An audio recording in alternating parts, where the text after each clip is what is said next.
মিষ্টিটা সেট করব সেই পাত্রে একটু ঘি ব্রাশ করে রাখবো।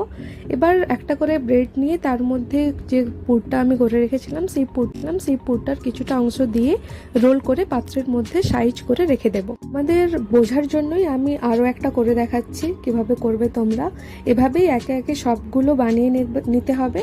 এরপর যে রাবড়িটা বা যে মিশ্রণটা করে রেখেছিলাম দুধের, সেটাকে ওই বাটির মধ্যে, যে পাত্রের মধ্যে সব ব্রেডগুলো রেখেছি সেগুলোর উপরে পুরোটা দিয়ে দিতে হবে।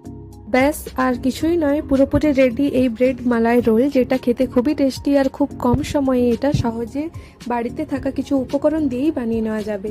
এরপর ওপর থেকে কিছুটা ডেকোরেশনের জন্য কয়েকটা কাজু, কাঠবাদাম ও পেস্তা কুচি করে ছড়িয়ে আর কয়েকটা কেশর থাকা দিয়ে সাজিয়ে ফ্রিজে 1 ঘন্টার মতো রেখে দিয়ে ঠান্ডা ঠান্ডা ডেজার্টটা পরিবেশন করুন।